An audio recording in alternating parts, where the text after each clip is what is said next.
computer works good. Well, hi, everyone. Welcome to another episode of Bob and Chad, Speed Dips by Bob and Chad. We're all in this tonight. We had some good weather this weekend, so we've got some racing. We had all kinds of for BHE. We were pretty fortunate. We had quite a few winners this weekend, so a lot of race tech customers had some good results this weekend. So, and I'm sure Chad had some good results. And I know you did up there in Fountain City. So we're with you guys tonight. How about you, Chad? What's new and exciting at Weir's Machine? Oh, we're just plugging away here. We actually got to go to some racing last weekend there at Mississippi Thunder at a 3-day big opener with the World of Outlaws and USMTS. And I can't say enough about Bob Tim there, man. He's really done a lot of improvements to that place, and it's unbelievable. Every time you go there, it seems like there's something new and something different. And he had a real racy surface all 3 nights, and just a really good show. So it was good to get back to the racetrack. It's been a little while since I've been to a race and get the smells. My kids were really excited, man. He almost ran up behind the first car that was running so he could get a little whiff of it. But it's always good to get the season going and get out there and get the smells and the popcorns in the air and the race fuel. And so it's good to get back to the track. Yeah, I didn't go this weekend. Bobby went to Boone. We had a great night at Boone. Brandon Lehman, who hasn't won in 4 years, won in his new 2022 GRT by BHE, and we ended up. Jake McBurney ended up second, and Mr. Anderson ended up running third, which was with Brandon Lehman's old car from last year. So we were pretty fortunate. 1, 2, 3 punch at the Boone Speedway. So that was pretty cool. Pretty exciting weekend, and they had pretty good races. The racetrack maybe could have been a little bit more passable, but I think for the conditions, we've just had so much weather down here that we didn't have enough real drying weather to get the racetrack really where it needed to be. So, but next week I'm quite sure they'll have it all back together. We're supposed to have some pretty good weather this week. Hot weather. While I was walking around outside doing some things, and I'm sweating, and I'm thinking, wasn't like this a week ago. I was freezing my butt off a week ago. What the heck? Yeah. Crazy. So, pretty cool. Where's Joel? Joel is not with us tonight. Joel's under the weather. My good buddy Joel said that it was the first day in 4 years that he's missed a day of work, which when he said that, I kind of chuckled to myself because I couldn't imagine Joel missing a day of work. So he had to be pretty deathly ill to miss some time at the shop there. And so Joel's going to be with us next week, or in 2 weeks, when we come back in 2 weeks for the show there. So he's got a rain check for the night. So it's going to be you and I, Chad. We're just going to have to tough it out and see what we can do to help these guys out. First question of the night. I'm going to scroll back. Dan wants to know, I have a right rear trailing arm in the third hole from the top on the chassis and the second hole from the top on the rear axle with the Weir's bird cage. What would happen if I raised both one hole, USRA B mod, second hole from top on chassis and top hole on the bird cage? I've never actually went that high on the cage, so I couldn't tell you from experience. I think it would make it extremely tight. Well, the closer you get the arm to the axle tube centerline too, it's going to make a more drastic wheelbase change. As far as the chassis side, we don't know what you got for a chassis, so an angle reference would make probably more sense to us to help adjust. But yeah, it would definitely change the amount of wheelbase change. Yeah, and it would definitely, in my opinion, if you raise it, the closer you get to the axle housing, the tighter it's going to make the car, because the right rear just doesn't, like you said, the wheelbase doesn't change like it does with it down lower. Okay, next question. Brent says, Chad, on your limiter with the Belleville springs, do the ones without the pucks. Chad, on your limiter with the Belleville springs, do the ones without the pucks. Do the ones without have pucks? Can you take a Belleville spring out of a 265 limiter, chain limiter, and put a 291 puck in its place and have a quick adjust bushing chain limiter? Yeah, so we definitely have had guys take the 269, the quick adjust sleeve, and bolt it to the top of a 291 can, so you have the quick adjust. So yeah, you can definitely do that. We almost put it in the catalog that way, and we didn't do it. Last minute change. We are trying to work on a little bit smaller piece that wouldn't take up so much room. You bolt all that stuff together, and it gets a little bit long. But the quick adjust definitely is cool. With its standard 291s, they're a little bit cumbersome to change the length of the chain. Our 91 and 92 cans are a threaded sleeve, so them you just break the jam nut on the sleeve, spin the outer and inner sleeve to lengthen it and shorten it. So them are a little bit easier, but the quick adjust definitely is cool. And we can sell you the components separately to bolt to the top of a 291, so you can have the quick adjust. Scott wants to know how many inches of right rear shock travel would be normal on an IMCA modified. 2.5 to 3, in my opinion. If you're getting over 3 inches of shock travel in the right rear, the car's laying on the right rear and tilting the left front. 3 inches of shock travel is, like I said, that's on the edge. 2.5 probably more realistic in that neighborhood. Tim, which brake pads do you recommend for the rear on a sport mod? Can you give recommendations on weekly and regular brake maintenance? Well, I don't have the actual part numbers in front of me because I'm actually doing this one from home and I have those part numbers on my computer at the shop. But we usually go with that most aggressive, the AFCO. I think it's actually an AFCO 34. You might want to actually give us a call tomorrow at the shop and I can actually give you the actual part number of what we actually do. But we're pretty aggressive on the rear of a sport mod, medium aggressive on the left front, and then a fairly non-aggressive right front. So it's fairly even. Rears, and with the sport mods, you're still getting those brakes pretty hot. So I highly recommend, taking them things off and scrubbing them on the concrete, kind of getting the glaze off of them. That's the best thing you can do. The other thing that's really important to do is to bleed those rear brake calipers weekly, because you get that brake fluid so hot, and the brake system is not a circulatory system. So that cavity that the caliper is in, that fluid gets so hot that it actually almost burns that fluid. And over the time, then that fluid can actually start to give away and not function like it's supposed to. So I highly recommend, if you run 2-3 nights a week, definitely weekly re-bleed the brakes, the rear calipers, both rear brakes, and then definitely take the glaze off those pads.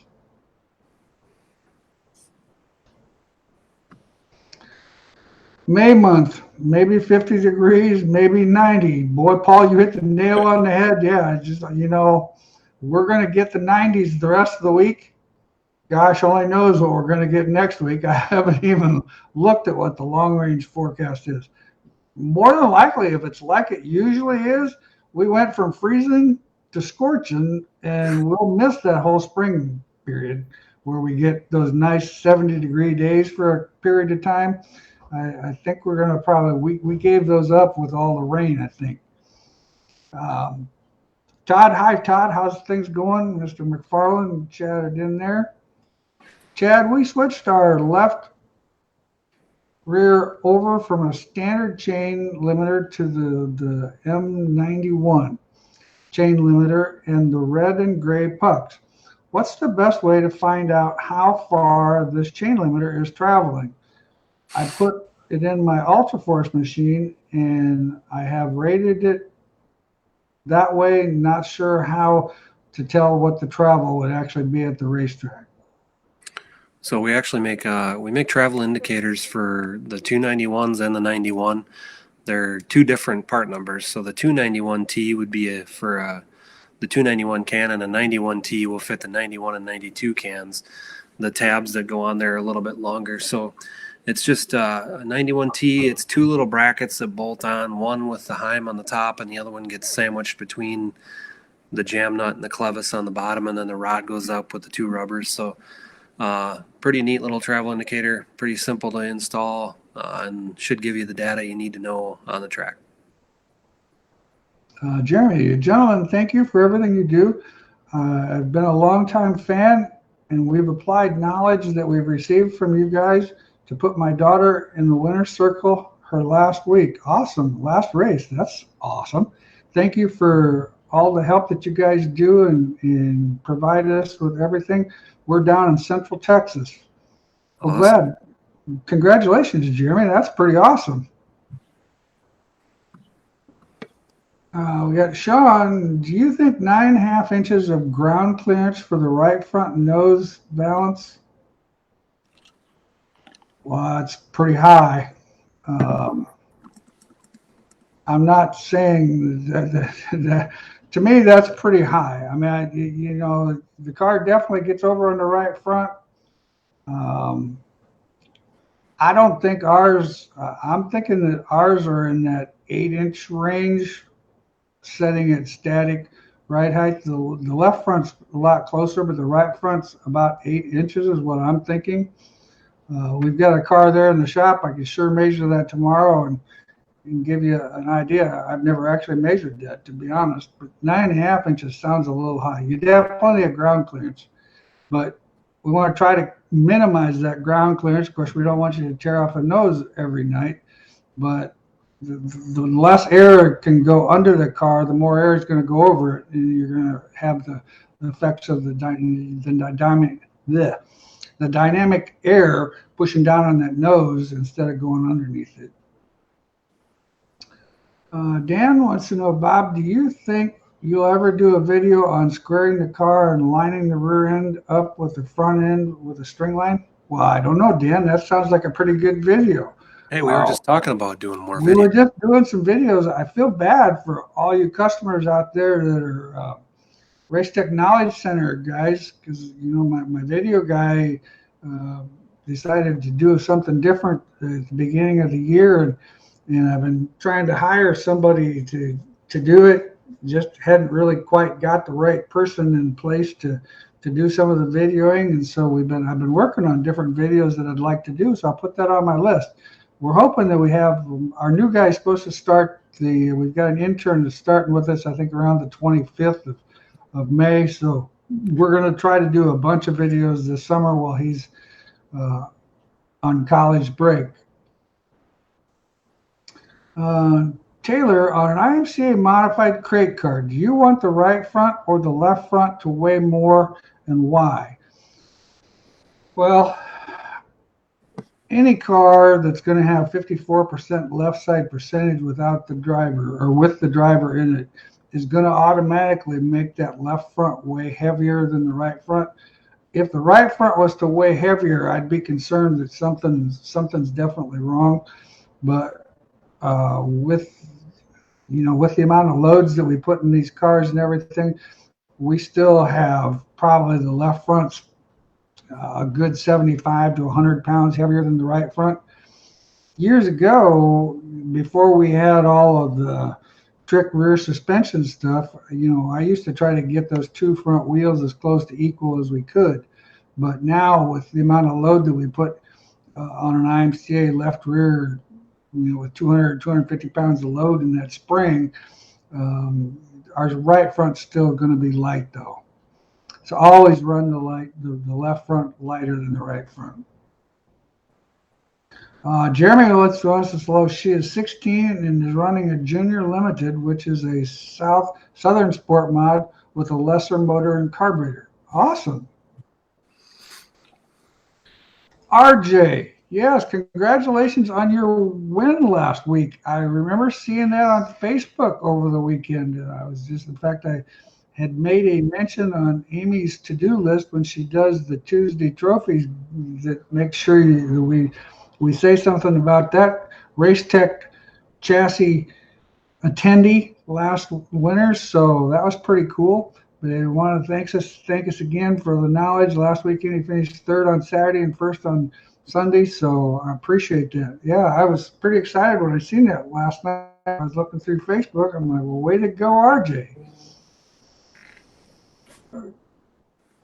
Would you line up the rear springs the Dan wants to know, would you line up the rear springs on an A-Mod with the front spring top and bottom?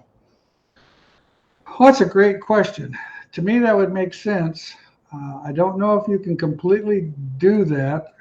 I'm afraid your spring points, your upper spring points in the back of the car are probably going to be a little bit narrower, but that's going to be the best thing. If those springs is as close as those springs can run in line, keep in mind your rear springs are going to be a little lighter, so having them be a little bit wider wouldn't hurt anything, but still you got the concept.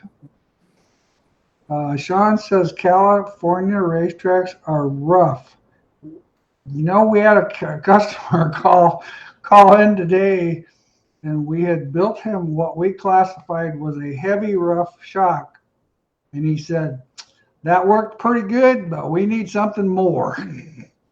And I said, oh, racetracks must be rough. And he said, yeah, the racetracks have been pretty rough. Let's see, did we miss anybody here? Oh, yeah.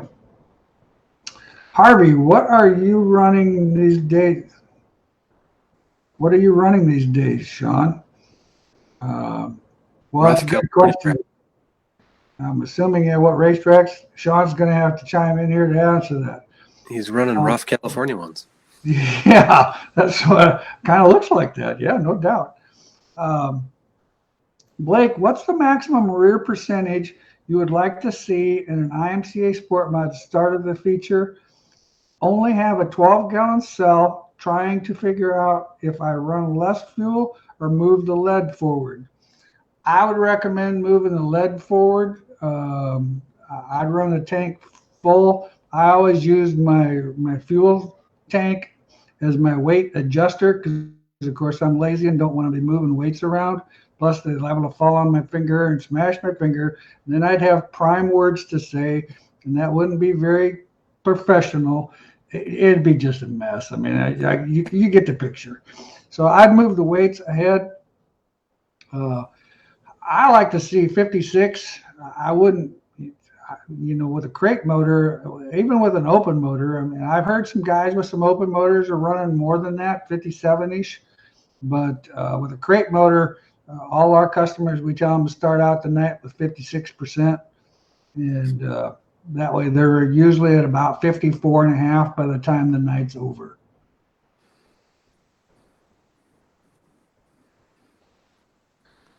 Taylor, thank you guys for doing this all the time. It's amazing how much knowledge is rolling around out there. Sport Mod is just a loose off. What's your go-to on that? Trail, lead. Check to make sure you don't have too much trail in the car. I'd actually put some lead in the car. If the car enters the corner good, runs through the middle of the corner good, and then tries to tail out on you coming off the corner, it's very possible that you got too much stagger. But I really don't want to change stagger, because if phase 1 and phase 2 are pretty good, all I want to do is affect it coming off. And the best thing you can do is put some lead in the car, lengthen the left side wheelbase a little bit. And you'll think, a 1/4 of an inch is a mile. So a lot of times, 1/8 of an inch, 1 turn on the trailing arm, 2 turns is the maximum I go. Sometimes there's racetracks that start out slick and get slicker. So we'll end up having, have a 1/2 inch of lead on a real slick racetrack. But I would rather run the lead and keep the stagger in it so that I can roll the center of the corner better. What's your thoughts, Ted? Yeah, that, like you said, wheelbase tuning on corner exits. So if you don't want to change the length of the arm, you could change the angle just a little bit to change how True. it times, or depending on how bad it is. If it's not real bad, the angle might be less of a change, or putting a longer arm on. So if you have a spot where you can put a 1 inch or 2 inch longer bar on to slow that transition through the middle of the corner, that'll slow the wheelbase change and make the car tighter off the corner. Yep. Well, that's why we always run a 1 inch longer. Our left trailing arm is 1 inch longer than our right trailing arm, just because I don't want to hook the car too fast in the middle of the corner and create a slight throttle push. And then that does, like you said, Chad, you can run more angle and it'll actually get you more traction up off the corner and actually keep the traction in the car down the straightaway better. Todd wants to know, what would you recommend for front ride heights, sport mod, metric chassis? Front spring suggestions, no manufacturer in for stock lowers. As a rule of thumb, spring rate wise, a metric car is going to need about 100 to 150 pounds stiffer, probably 100 pounds stiffer spring than what the Chevelle car would do. So like a Chevelle car where we would run a pair of 500s, I'd probably put a pair of 600s on a metric car. That's just a guess. I'm not super familiar with metric stuff. Ride height wise, you're still going to want to have your ride heights very similar to what a Chevelle would be. What our normal ride height, we measure from the center of the lower control arm bolt to the floor or the ground or whatever. And our right front is 7.5 inches, and our left front 7 5/8. Greg, I have a 500-pound right front spring smashed to 1,700 pounds at 4 inches. We are getting 3 inches of shock travel. Would you recommend reducing the load? I would. I think 3 inches of shock travel is probably a little short. With that type of spring in there, but of course 1,700 pounds at 4 inches, because see, we're usually in that 1,400 pound range at 3 inches, which would probably be, would that be similar, you think, Chad? It's probably pretty close. I would think so. I don't know how soft a shock you've got, but I'd recommend reducing the load just a little bit, get a little more travel on that right front. I think you'd like the car better that way. One thing about when you get a little more travel on the right front, you get a little more travel on the right rear. If we can get these cars over down on the right sides and running good, that's where their speed's at. Tyler, on an IMCA Sport Mod, what do you recommend for the right front camber on a high bank 9/10 and a half mile racetrack? Also, what would happen if we had a 6 to 7 degree caster split? The 6 to 7 degree caster split is a lot. I try not to go over 3 degrees of split, just because now we're starting to get on that out of balance car where we're getting lots of splits. It's kind of like running a 600-pound right or left front spring and a 400-pound right front spring. Just too drastic. The car's not going to be as neutral as it could be under normal situations. Camber wise, I'd put 6.5 to 7 degrees negative camber in that thing, as long as you just watch your shock travel so that your shock doesn't, the ball joint, upper ball joint doesn't get into the shock. But for those type of racetracks, 6.5 to 7 degrees. I see some guys running more than that, but that's where we run, is between 6.5 and 7 degrees. Jeff, on an A-mod, what would be the reason for having longer ball joint pins on lower A-frame? Well, it all depends on how the chassis builder designed your car, because the roll center is designed with those longer pins. Some chassis builders run a longer pin on the left side and a shorter one on the right side. It all depends. Like I said, you probably want to ask your chassis builder for sure, but he's going to tell you that that's how his geometry came out. Like our sport mod, our old sport mods, we had a half-inch longer ball joint in the lowers than we do on our new sport mods. With the Pinto spindles, we seem to run the longer ball joints. With the three-piece spindles, the metric spindle, we run shorter ball joints down there. But we had to do that just to get the roll center where it was. Tyler, makes sense. Thank you. Appreciate that, Tyler. Trevor, hey guys, on an IMCA Northern Sport mod, what would cause a bad push in phase one of the corner? Well, odds are it's possible it could be a brake situation. If you're going into the corner and you're hitting the brake to try to set the car and it takes off up the hill, that means you've got some sort of a brake problem where you got too much, not enough rear brake. We had a customer actually today, and I'm not really sure what Rocky talked to him. I don't remember exactly what they found out was wrong with his car, but when he put all the rear brake to the car, he still had 300 pounds of front brake, 300 pounds of rear brake. Well, that's not really correct. If you've got all rear brake in the car, you should probably have about 300 pounds of rear brake and 100 pounds of front brake. So I'm not really sure what they come up with. I didn't ask that question. The other thing would be, if the car's rolling on the right rear too much, usually what will happen is the car goes into the corner, and as soon as it takes a set and you pick up the throttle and it starts to push, that could be actually too much side bite on the right rear. So if you're getting a lot of roll on that right rear, that can definitely cause a bad push on corner entry. Soften up the left front spring. Help the car turn a little bit, get some of that side bite off the right rear. Normally, a lot of right rear side bite causes a push getting in.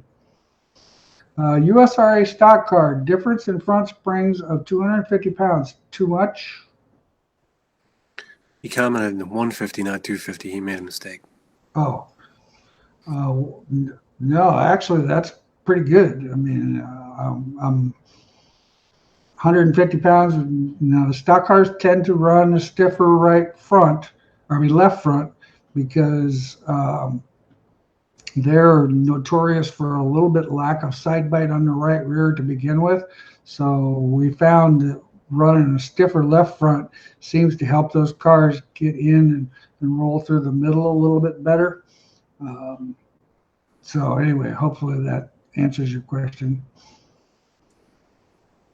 Ryan, car hit tire, left front caster went way negative due to bent ball joint holder. Car seemed to want to come around after that in phase 3 of the corner. Does that seem consistent with that messed up caster? Yeah, I would think so. Yeah, I think she'd want to turn on a dime. There's no doubt about that.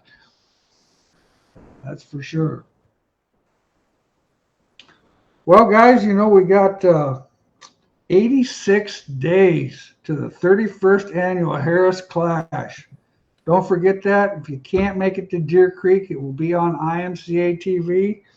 Definitely, we'd like to see you come. Bring your race car, bring your family, kids, neighbors, dog, whatever you got, bring along and come and have a good night of racing with us.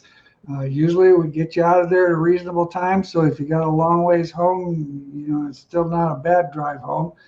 But definitely keep that in mind. The other thing, if you missed the chassis schools, they're still available on racetechinfo.tv, and we still have the DVDs available. So if you're kind of caught in the middle and you're having a little trouble with your car or whatever, you can still take that class and get yourself back in the ball game.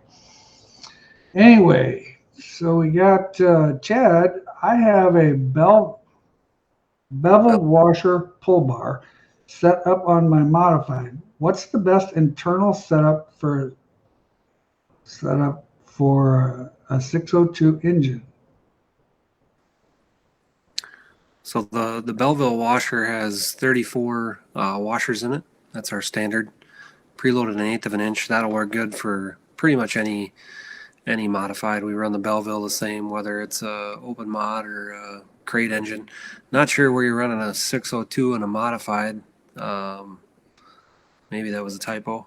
And if you meant 604 and you're an IMCA modified, that Belleville washer is illegal for the IMCA modified. So just make sure you're not running IMCA with a full Belleville washer pull bar.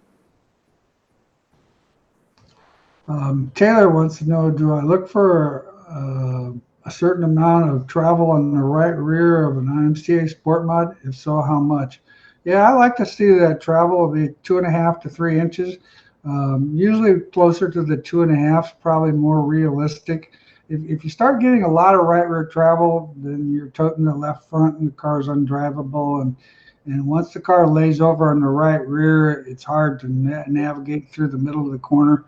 And so we want to try to keep that off there as much as we can. So a lot of travel is not a great thing. Oh, Donovan's got a 602 on the East Coast. Gotcha. Yeah, that'll probably work pretty good for that. Any races coming up, Chad? Any specials that you're going to be going to? Let's see. No, I don't know about this weekend. I got a lot going on this weekend, home wise. So I think the week after that, back to Fountain City is Friday night for Weir's Machine Night. So taking all the employees there. So that'll be a fun night.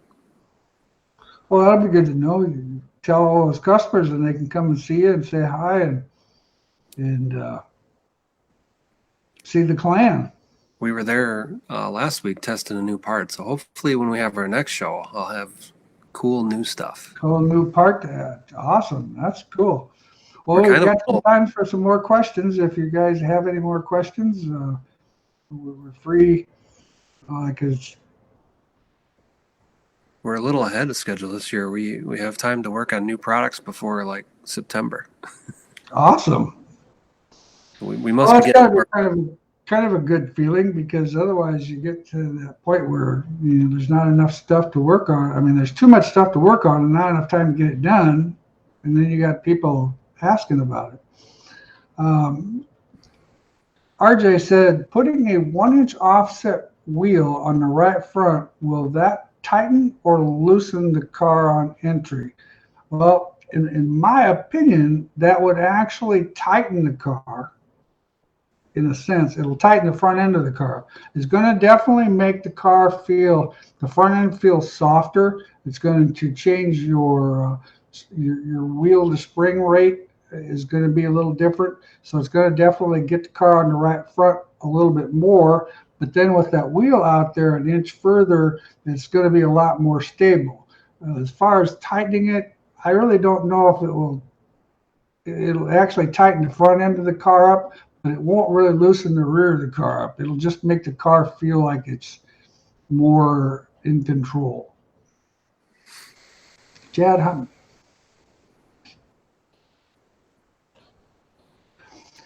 many nights do you recommend on the OD grab cup bearing? Well, I assume you're talking about the Torrington bearing, but the center bearing, you should be cleaning that every night, or when you wash the car, spray that out. Get yourself some spray grease. Dang it, I found a spray grease too, and I forgot to make a note of it, so I knew what it was for the show. I'll have to try to remember that in a couple of weeks. But the center pivot bearing, the main bearing, you need to keep that clean every night, every time you wash the car. The Torrington bearings, most guys are going, I think, 10 nights. I don't know what you're seeing, Bob, there.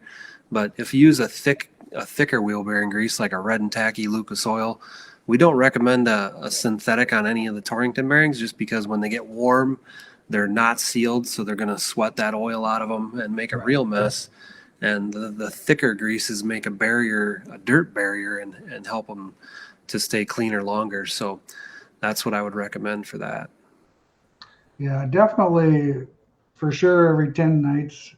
Just kind of depends on where you're going, and don't be holding that power washer upside down spraying underneath the bottom and trying to get that top of that right front spring clean. That's an Yeah. absolute no.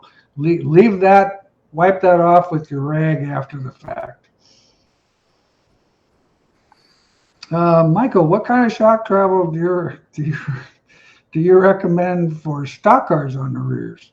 Well, stock car is going to be about the same animal. I mean, your left rear, you're not going to get a tremendous amount of shock travel because you're going to, well, actually, the way that suspension works, you're trying to hike it up and it's going to come down. So you're still going to get probably 3 inches, 3.5 inches of shock travel there. But the right rear, same concept. 2.5 to 3 inches is really all you need back there. If you're getting more than 3 inches of shock travel, now keep in mind, this could all vary depending on where your shocks are mounted and what angle the shocks are mounted. If the shocks mounted inboard versus outward, it just depends on where they're actually mounted. It's going to vary that a little bit. But as a general recommendation, that 2.5 to 3 is, I definitely don't go over 3. If you start going over 3, the car's toting that left front and it's just not going to be drivable. Now, you see a lot of stock cars nowadays they're toting back in the day when they talked about the modifieds and leaving the left front alone, they rewrote that script talking about some of the stock cars today. Some of them guys have seen some pictures last week on Facebook that I'm thinking they're lifting the left rear too. I'm like, whoa, I think that's a little massive. But needless to say, once you start doing that, the car gets a little harder to handle and it's a little harder to predict. You're still better skimming that left front. You're much better off. Stock rear spring split. What do you recommend? Front rear springs, left front 1150 and the right front 950. As a rule of thumb, your fronts are pretty close. Now, we've got some guys that are running softer than that. The tendency is to run a little bit softer. On the rear, right rear 250 and left rear 150, 170, or 125 to 150. It just depends. The stock car is a 2,950 pound car. You still got to have a certain amount of spring in that left rear. I know some guys are running those 100s, but that spring's not going to last with that kind of weight of a car. So my recommendation is a 125 or a 150 left rear and a 250 right rear.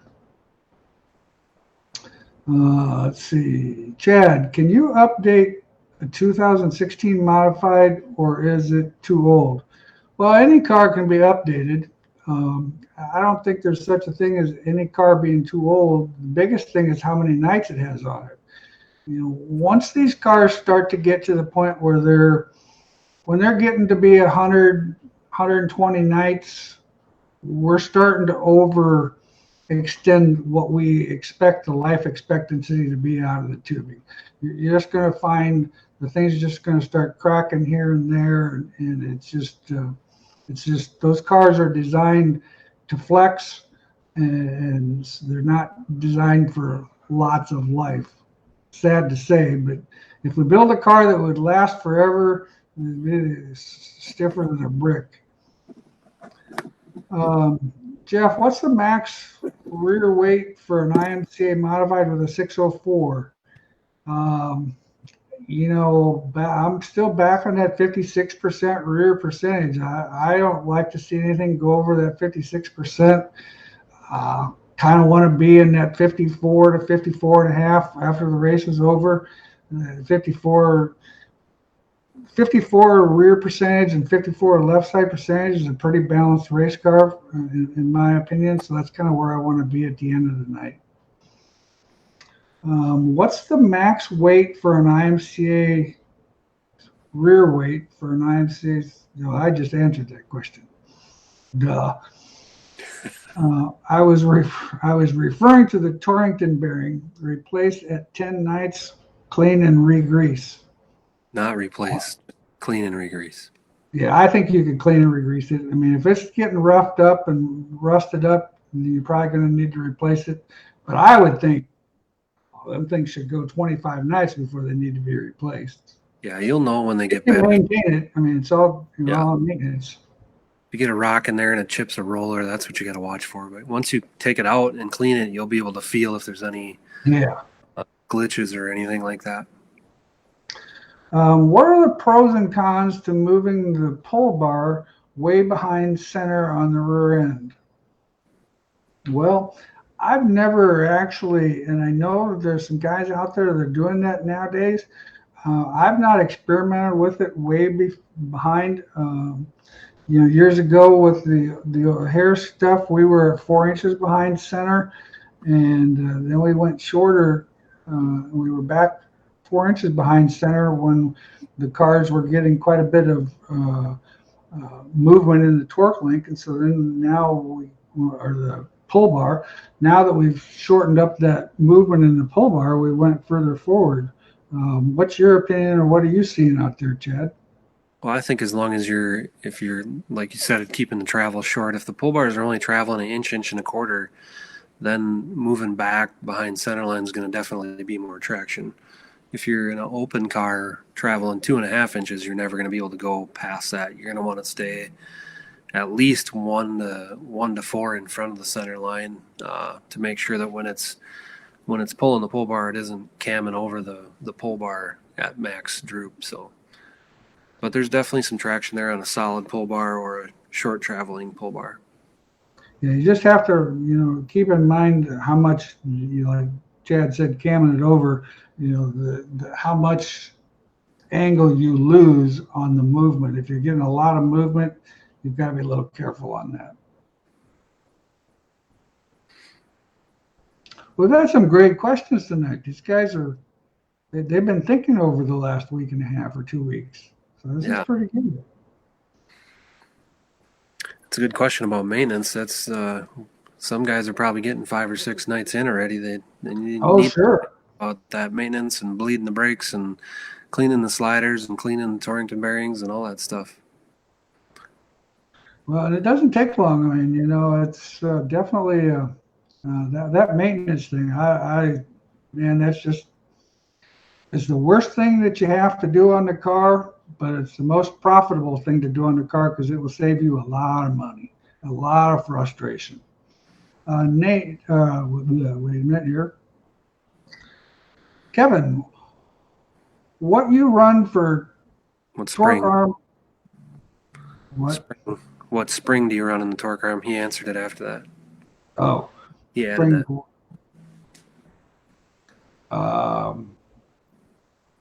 I'm not 100% sure on that one. I've heard 250 is kind of what the number that keeps in. We don't, with the IMCA stuff, we don't run a torque arm, so I'm not as familiar with that. Years ago, when we ran a torque arm, we ran between 200 and 250, depending on the track condition.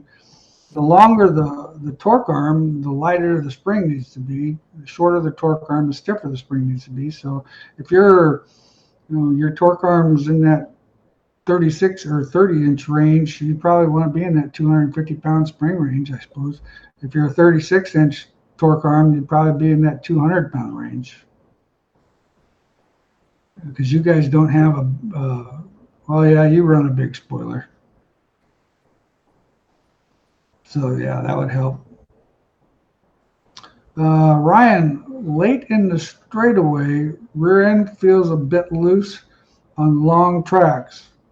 Not enough pull bar length, or do you think it's something else? Well, it depends on what your pull bar length is. I mean, it sounds the characteristics of a short pull bar could definitely do that because it'll just run out of traction. The longer, the ones in the 30-inch range, 32-inch range seem to be a little bit more consistent on longer racetracks.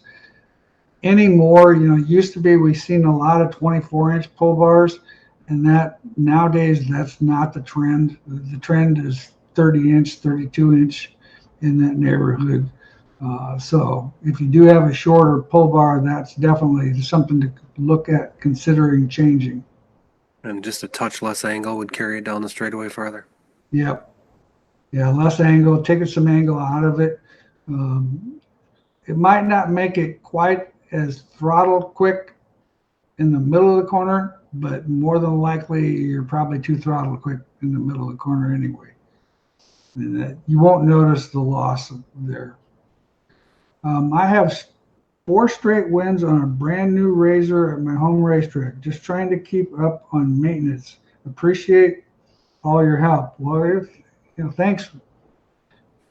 Boy, that's a pretty decent night. Brand new Razor car. That's 4 straight wins.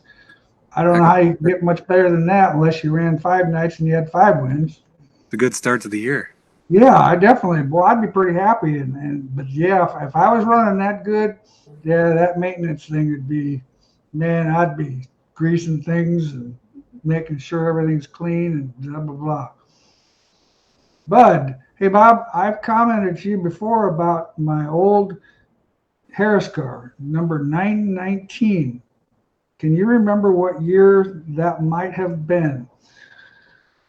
Boy, you're really asking a lot for an old guy here. 919 would probably had to have been 94-ish. 93, 94. Yeah. Because we started building cars in 84. Yeah, 919 would probably have been 92, 93 in that neighborhood somewhere. Because I think when I sold the company, we had built 2,500 cars, and that was year 2000. It's a lot of tubing, Bob. A lot of tubing. That was before the CNC notching and bending and all. Oh, yeah, that was back in the good old days, man. No doubt about it. Yeah, kind of looking like this. Oh, that looks pretty close. Well, it was a little more accurate than that, but anyway. Brian, how's it going, Brian? What's the best thing to do to tighten corner entry on an IMCA stock car without hurting mod and corner exit, middle and corner exit? Tightening a stock car on corner entry is usually a side bite issue. I would probably look at, the first thing I would do would be left front spring, because left front spring is only going to affect it on corner entry. It's not going to affect anything from the middle off. And the second you're back on the throttle, the left front spring is just along for the ride. But corner entry, stiffening the left front spring, that would be my first thing to do, to be honest with you. Sometimes running a stiffer right rear, but by putting a stiffer right rear in it, that's going to actually hurt. That's going to affect the whole corner. That left front spring is going to be corner entry only. So that would be my, take on that. Those guys are asking me to think really hard here tonight, especially with that 919 car. I'm like, Took a little time there. So is that counting everything you built, late models, or is that just modifieds? Modifieds. Just modifieds. Did you build late models too, right? Yep. Yeah. Yeah, I would say we probably built 100 late models, maybe. Yeah, that sounds about right. But the modified thing, we started the modified thing in 83, and we just kind of played with it. In fact, I got in my office, we were going through I got a bunch of pictures and frames that we just kind of had stashed in places. And so the other day I was bored and I decided to go back through those pictures, and I found a picture of the very first modified that we built. And so that was pretty cool. It was actually the modified project that I talked to you about a couple weeks ago. We've been kind of looking at some of our old frames and kind of getting some ideas of things that we might want to do if we decided to ever look at doing anything different. And so anyways, that was pretty cool. Not off the subject, but that was pretty cool. Who drove the first car? What?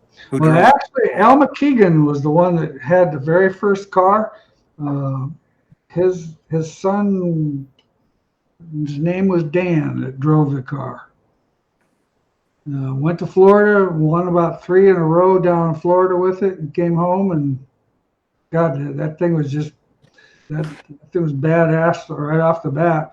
And Mike Smith he's actually from Newton right now. He used to be from Jewel, Iowa. He had the second car that we built.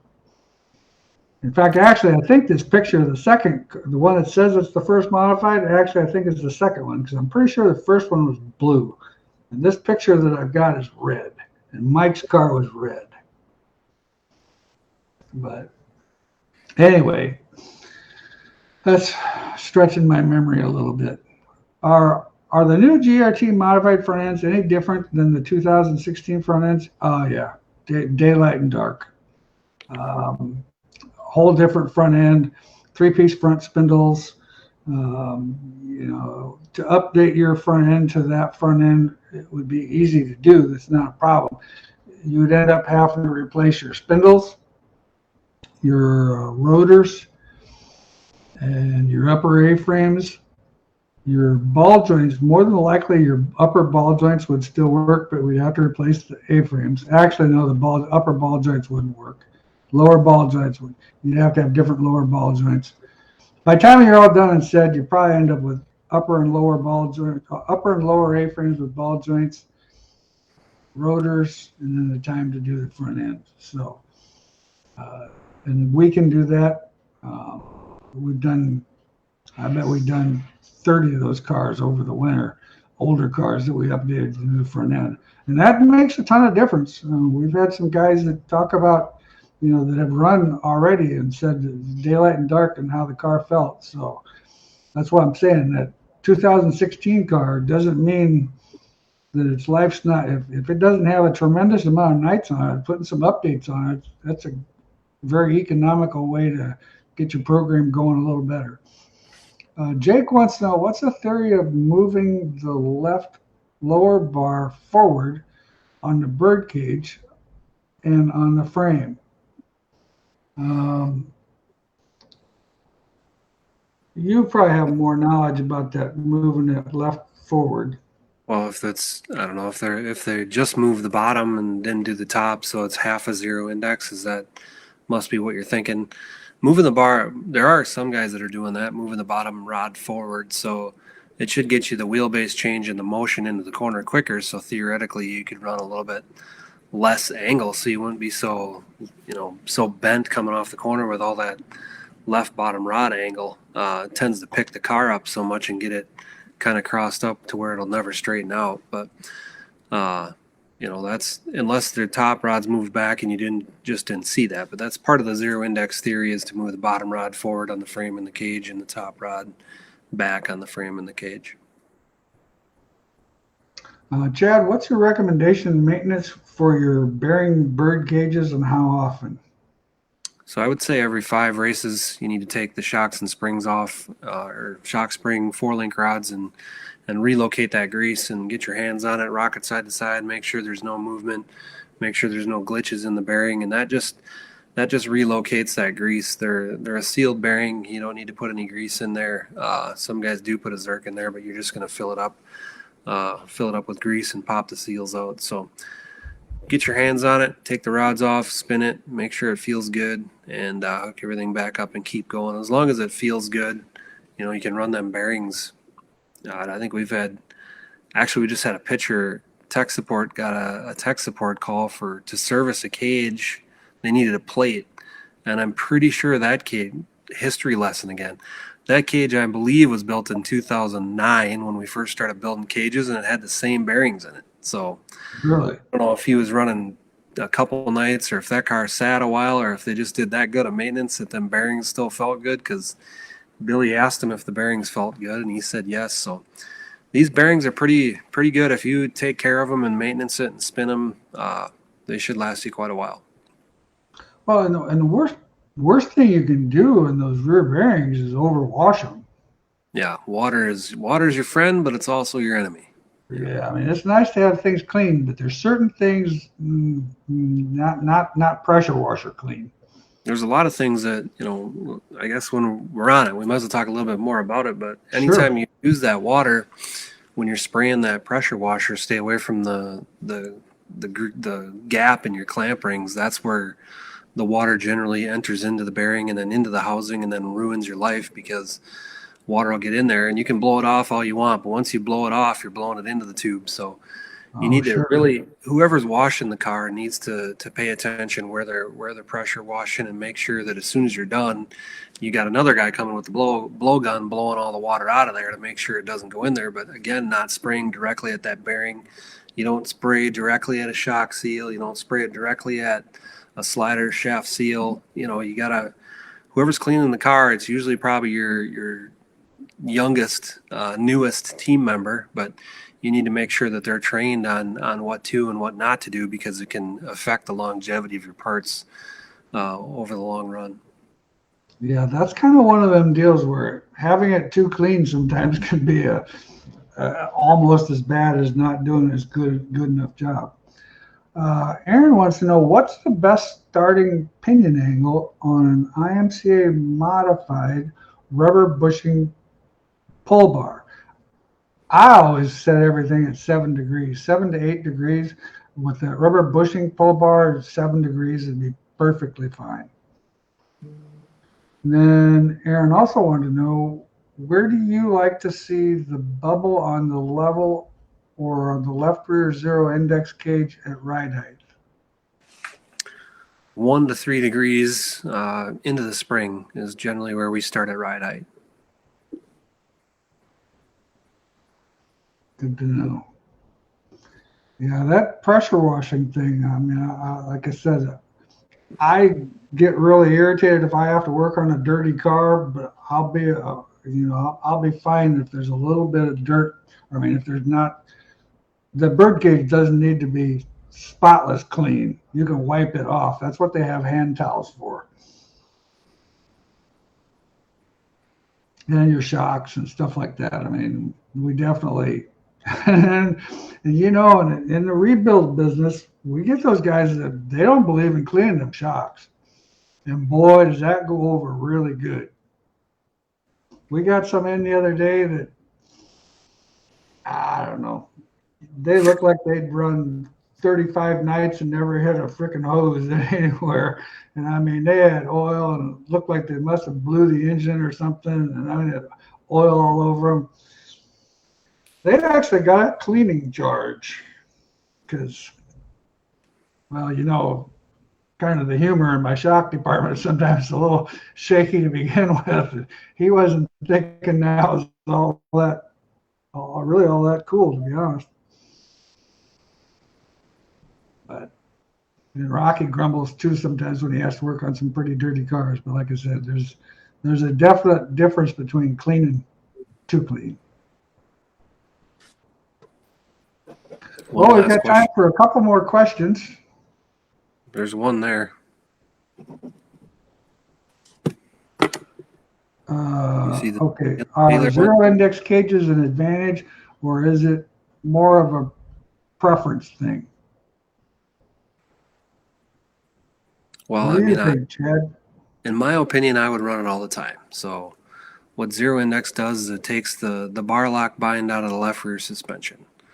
A lot of guys put it on, go out and race it and give it one chance and say that's the worst thing they've ever driven. Well, and no doubt it's going to have more traction in the left rear. Generally, the first problem is your free in because you got compliance in the left rear suspension. So it's definitely a tuning tool. It's not one of them move the bars and go to victory lane things. There's definitely a rebalance when you go to zero index. But like I said, the advantages of it outweigh the disadvantages of it. So I would run it all the time if I had a car today. Well, and the thing of it is once you get your setup where you want it to be with the zero indexing, it's by far better. I mean, there's, like Chad just said, there's so many things about it that's so much better that it makes the car faster. It's just, where some people got confused, they thought, well, we just change a couple bars in the back of the car and we go out and we're going to be kissing trophy girls. Well, that's not the case. I mean, you change the balance of the car, so now you have to rebalance everything else to get your balance back. Once you get your balance back, you're going to find you've got a better race car with the zero indexing balanced correctly than what you had before. not having that way, just because the car's freer. It is going to be freer getting in, so you're going to need to tighten it up a little bit more getting in, but from the middle on off, it's so much better. Jim, Bob, when talking about pinion angle, it's important not to go over the zero. Also, please talk about pull bar front of center rear end housing versus more centered. Well, yeah, I just as soon not see it ever go past zero. That's definitely, if I had to run 8 degrees to not get past zero, I'd rather run 8 degrees in that aspect.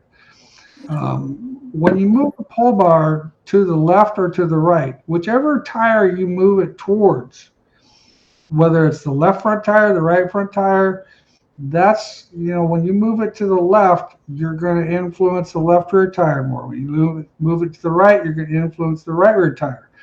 We found now with some of the limited horsepower that we had before, we would move them to the left because we had so much horsepower. We had way more horsepower than we could ever possibly needed to run on that IMCA tire, or that limited tire that we all run on a modified. And so now they've kind of decided, that moving it to the right kind of helped it gives you a little bit more side bite getting in, and it doesn't overload the left rear. And that's the biggest thing with a crate engine, is you can't overload it in the middle of the corner, because with a crate engine, it's all about momentum racing. I mean, you got to have speed. Phase 2 is where whoever's fastest in phase 2 is going to win the race. And that's just pretty much about it. Taylor, also, do you reference brake floater on the left rear, or clamped do you prefer? The brake floater clamped on the left rear, or looking at buying cages soon? Thanks.